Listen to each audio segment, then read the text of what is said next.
Okay, Tessie, we are officially live now. So we've just been chatting for a little bit. Could you please introduce yourself and tell us a little bit about what you do and what you will tell us in this presentation? Sure, thank you, and thank you for having me. My name indeed is Tessie. I am currently working at Lightyear, and Lightyear is a solar EV company from the Netherlands, and I am working there as the VP Marketing. So I have a wonderful job in being able to tell everybody what it is we are working on. And today I also want to explain you guys a little bit about the concept. So in general, people think a solar car is just a car with some solar cells on it. And I will try to explain to you that it's not, and that it's much more than. And I think especially in these times, with the corona impact and all the changes we see in the world, I think the shift towards more clean mobility will accelerate, and that's exactly what we're aiming for as well with our concept.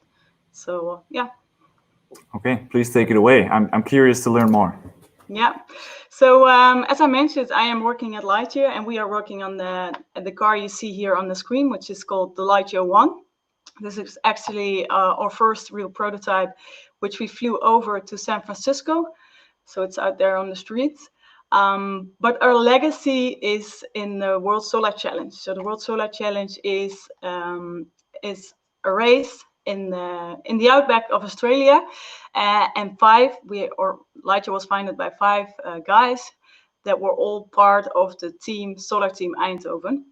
And this team actually became world champions 4 times in a row. So they started competing in the World Solar Challenge in 2013. And as a first-time entrant, they also managed to become world champions. And even though it's called a World Solar Challenge, I usually refer to them as the world champions on efficiency level. Because what they did is they built a 4 and later 5-seater car that was able to drive up to speeds of 130 kilometers an hour, but also up to 1,000 and a later model 1,500 kilometers on one battery charge. So they had a car. The last car was able to drive 65 kilometers an hour while carrying 5 persons and still generating more energy than consuming. So that, for me, that was when I heard this was sort of mind-blowing. So you can drive around the world with your friends on the road trip and still get back with a car that has a full battery without charging. And based on this experience and the knowledge and legacy they built up during these races, they decided that it might be a good idea to take this to the market. Especially after they won a Crunchy Award, which is sort of the Oscar for technologies. And in this competition, they beat Apple, SpaceX, and Bitcoin. So that was sort of the moment when they received this award, where they said, hey, maybe it's time to take this a step further. But the guys were still students at that moment. So they started brainstorming. Why should we do anything with this? What's the problem we're trying to solve here? So they took a step back, and then they looked at all the problems in the world. They had a sort of a top 10 biggest problems of our world, not to be pessimistic. But then they saw that CO2 emissions is a very big problem, and they had the tools to do something about it. So one of the problems with electric vehicles is actually their high energy consumption. So many people would say that the fact that they need charging stations is the problem, but they need charging stations because the energy consumption is so high and the battery capacity is limited that for people to drive them comfortably, they need to charge every, let's say, day. Because this energy consumption is so high, they need to do this with special charging stations. So we need high power infrastructure in order to allow people to comfortably drive an electric vehicle based on the vehicles we see on the streets today. And then the next problem as a result from this is that you see that the adoption rate of electric vehicles is very limited or very constrained by this charging infrastructure. So for example, in the Netherlands, We have quite a lot of electric vehicles on the road, but we also have 20 to 30% of all charging stations in Europe. If you go to Spain or Italy, the situation is much different, and there you also see a much lower grade of adoption for electric vehicles. And then in our view, or in our opinion, the biggest problem with electric vehicles today is that even though they are more efficient than gasoline cars, you're effectively still plugging your car into a coal power station. So Netherlands is not doing so great on this part. We only have 6% of sustainable energy in our grid. So even though you're driving an electric vehicle, if you plug it into the grid, you still cannot be sure that the energy that goes in is completely sustainable. So we need to make sure, if we really want to reduce the CO2 emissions from transport or personal transport, then we also need to make sure that we do not only shift towards electric vehicles, but we also make sure that the energy source is completely sustainable. So if we want to do that based on current vehicles and based on the current system, then, well, first thing is we need to replace 1 billion cars. Then we need to install the 1 billion charging points. Then ideally you also install some solar panels on your house, which we think you should use for the energy in your home. Then due to all this increased demand for electricity, we need to upgrade the grid as well. And then the last part, if we really want to have the sustainable energy source, you also need to replace the power plants. So you get a lot of steps and a lot of time and a lot of costs are involved in order to realize clean driving cars. So we at Lightyear, we say, let's not change the entire system. Let's just change the vehicle. And let's make sure we have one integrated system where you have a clean energy source and the car combined, which is, of course, a solar car. And that way you can solve a $6 trillion, oh, I see there, it's not a $6, but a $6 trillion barrier with a free energy source, which is just the sun. And I think, personally, I think it's still sort of magic that you have a car, you park it outside, you do nothing different than what you would do with other vehicles. And then when you get back at the end of the day, there's more energy in the battery than when you left the car, which for electric vehicles today, it's kind of the opposite around. There's a very high chance that if you park it outside, you do nothing at all, you get back and there's actually some energy drain, some energy loss there. So that's the concept Lightyear is bringing to the market. And as you see with the big red cross, we want to leapfrog the charging infrastructure, and that way we are not constrained, or the adoption of this vehicle is not constrained by this massively and expensive charging infrastructure. So we are able to provide a scalable solution and actually are able to accelerate the whole transition because we don't need to wait for all these charging stations. And our big hairy ambitions is to make sure that everybody around the world is able to drive on electricity and clean electricity. So we say our mission is clean mobility for everyone, everywhere. Also because we think that solar cars have the potential to become the cheapest form of mobility possible, but I will tell you more about that later. So what's the deal here? How does it work? So we changed the entire car from the ground up, and our focus is to make sure that people can drive as long as possible while needing the least amount of charges. So spending the least amount of time on charging.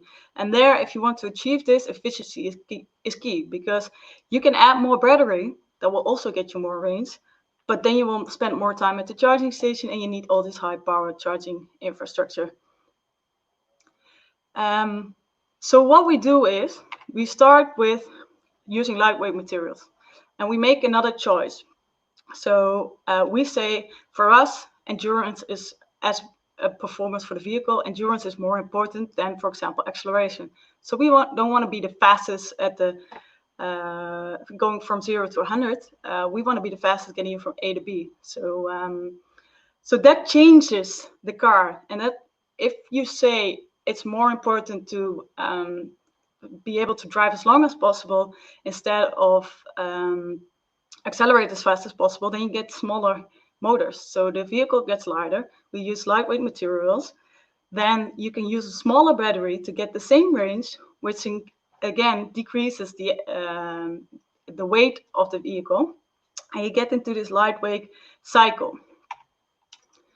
And at some point, you can get the motors to be so compact, you can fit a motor in every wheel. So our vehicle has 4 motors, 4 wheels, 4 motors, 4 in-wheel motors. And that makes sure that, again, we save a lot of weight because there's no transmission system. It's more efficient. There's no friction losses in the transmission. And we save, there's space beneath the car.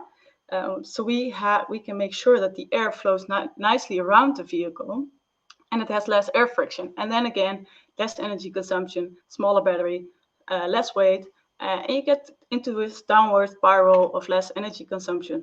So the improved aerodynamics here is a very important part as well.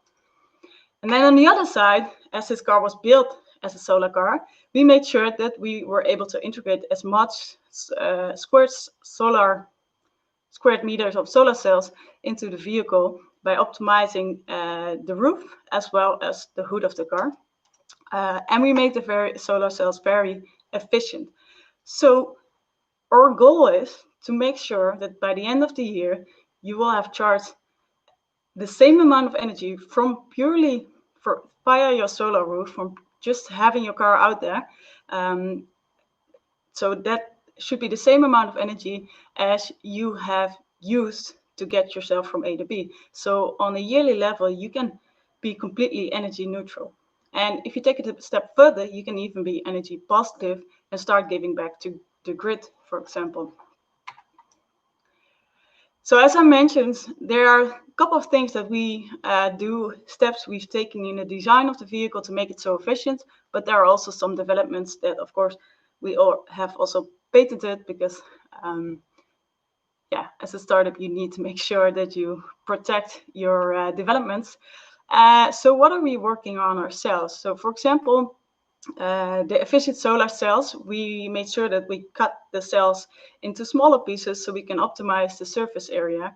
We optimize the materials we use so we get more energy, we can generate more energy from the same surface area.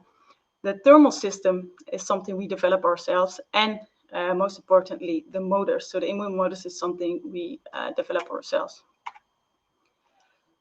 And if you look at the market, there's an expected shift in consumer demand, which leads, of course, to a great market opportunity. And we think, again, as I mentioned in the beginning, that this opportunity is only growing, and people are want to start driving electric even faster. Actually, what you see right now is that EVs only have a market share of 2%, but already 50% of the consumers worldwide indicate that they want to start driving electric today.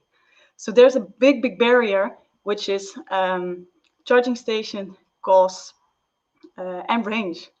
And we want to solve all of them.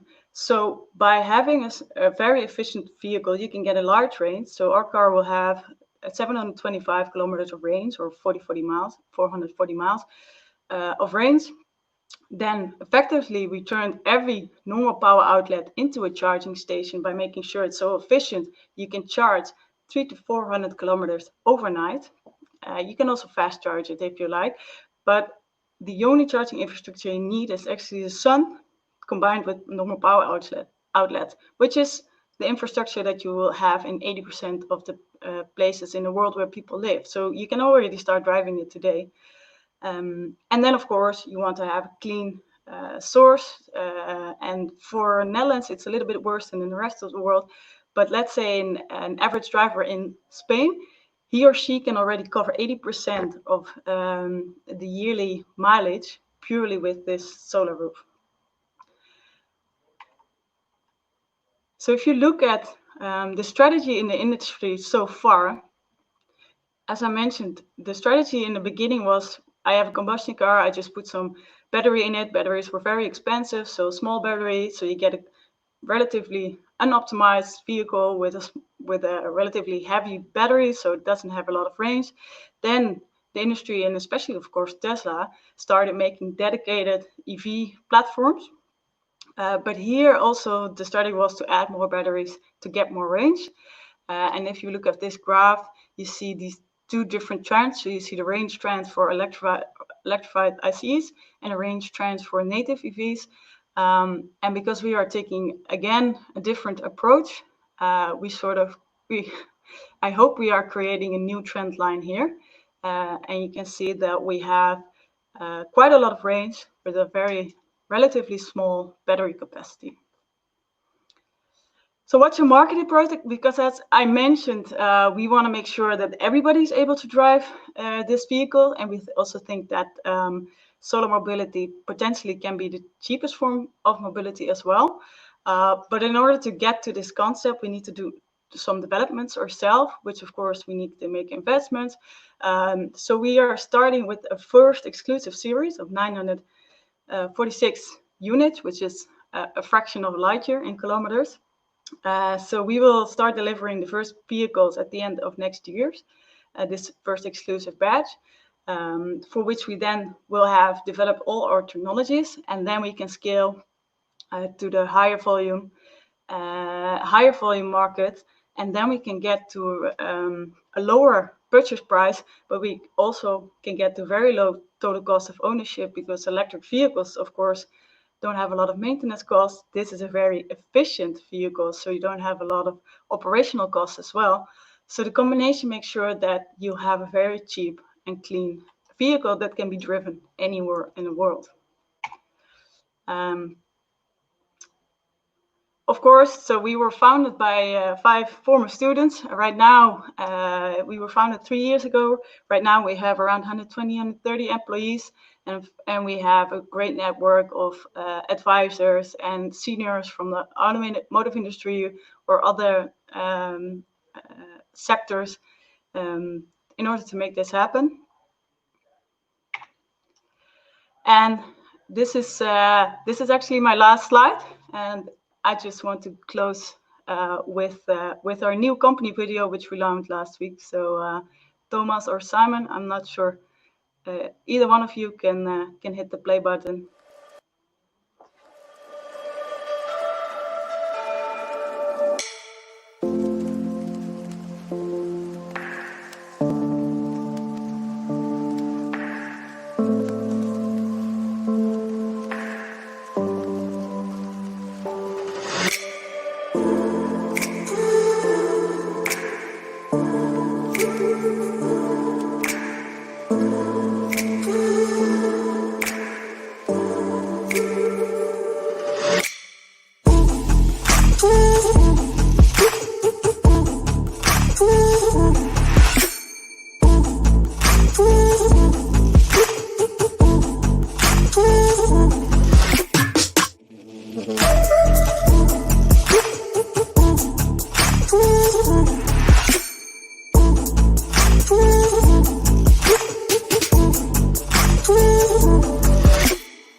Well, Tessie, thank you for that. I think that was a very impressive presentation. And actually, with that closing brand video, I think you put some of the fossil fuel companies which still need to do some catch up on electric and sustainable mobility to shame, because I think this is one of the most impressive brand videos I've seen in a couple of years, and I've seen a lot.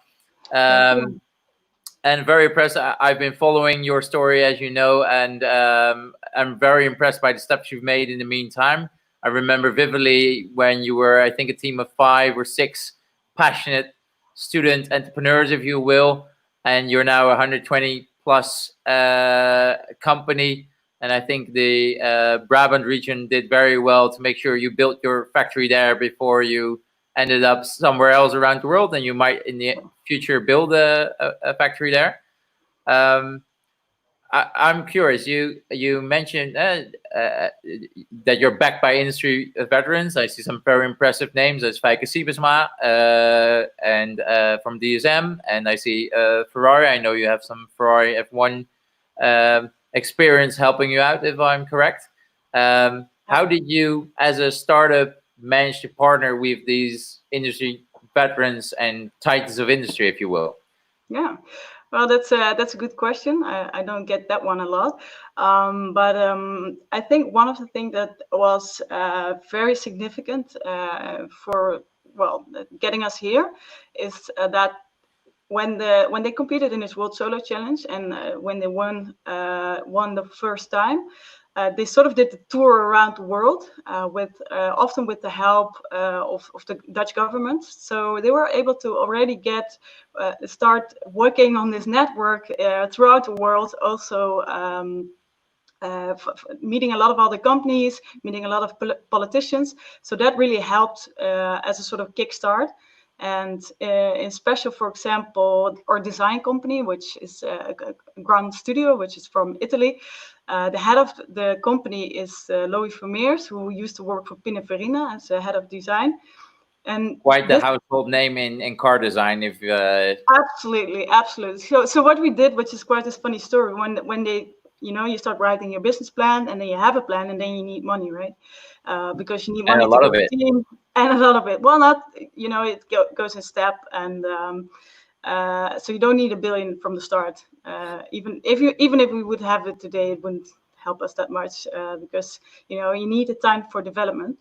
But so one of the first things they did is just host this investor cafe.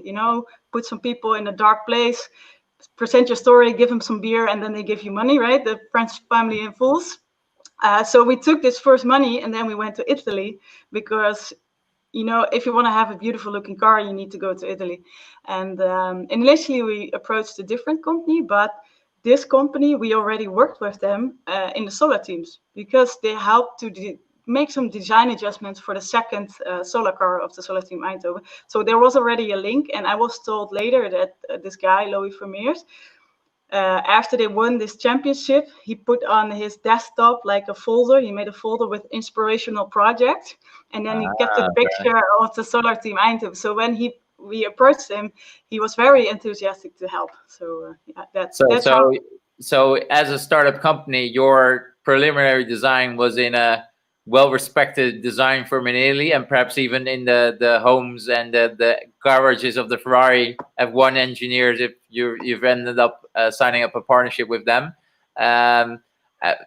Because there's a lot of talks today, because we could talk, I think, for a lot more time. What would be your tip to starting companies, startups? But for example, we had Prince Constantine on the global main stage yesterday. We've talked a bit about startup ecosystems. You have the EU Green Deal being discussed tomorrow in Brussels. So Frans Timmermans, Diederik Samson, Ursula von der Leyen, Erik Wiebes, Prime Minister Mark Rutte, and any government leaders listening around the world. Or what would be your message to them?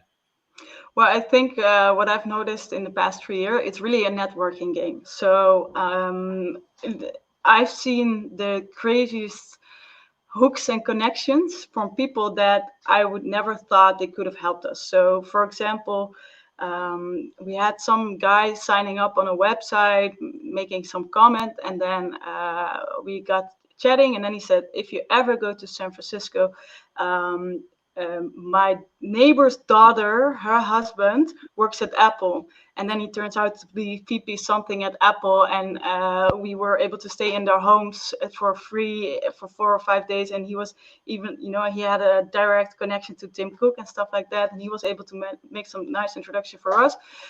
But I would have never guessed that when I was talking to this guy and he was just wanting some information. So what I've noticed that, and you need also, next to respecting your own network and never thinking, this person isn't interesting, I think that also being proactive. So you have a problem, you have a network, but if you say, hey, maybe you can help us out sometimes, that's not concrete enough, right? If you have a very specific question, hey, I need an introduction to this guy, I need an introduction to that fund, then make sure that you always keep in mind, but don't be afraid to ask for help. I guess that's what I'm saying. Use your network, because everybody knows that as a young entrepreneur, you need their help, and it's not a bad thing to ask for help every now and then.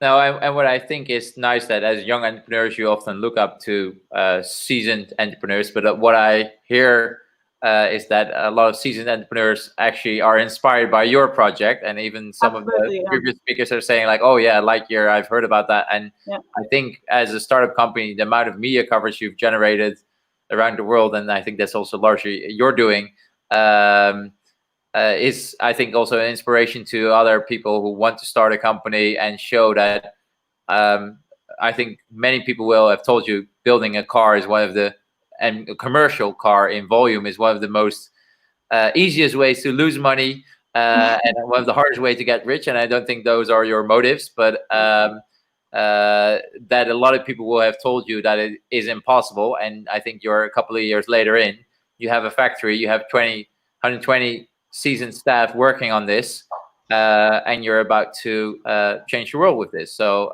that shows that if you dream big, that a lot is possible.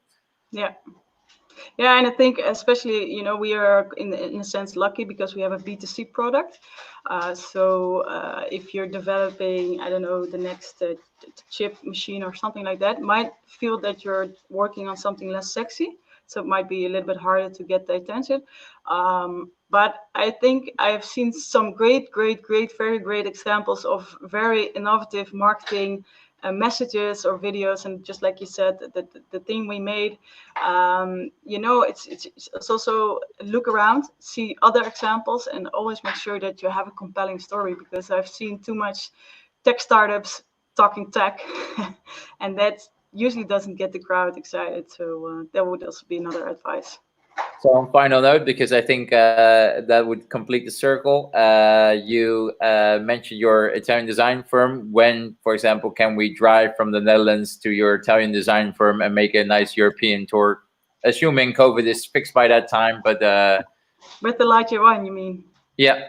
Yeah, so we're working. So we launched our first prototype last year, which was not all our technology was already in there. So the next prototype will be ready at the end of this year, and that's actually a prototype that will prove the range we are claiming, etc. So that will be the prototype that you could drive up to Italy if you ask us, because it's not delivered to a customer yet, but it can make the trip. And people interested can still sign up for one on your website, I'm assuming. Absolutely, yeah. And talented people can, I think, also always drop a message and see if they're if you are hiring. If there's absolutely. So we're actually preparing for the next phase of growth. We did a online recruitment event. So please check out the website, because there's a lot of new vacancy coming up. We have a job alert. If you're interested now or maybe in the future, just be in touch. Okay. Well, on that note, again, thank you for your time and sharing your lessons learned and your inspiration for a new generation of startup or scale-up entrepreneurs, I should say by now. So on that note, again, I would say goodbye to our audience, and I would invite everyone to join us on the next Green Deal stage to talk about greener power solutions. And hope to see you next time when Campus Party will have a physical event again, probably again in Utrecht. Bye-bye. Bye-bye.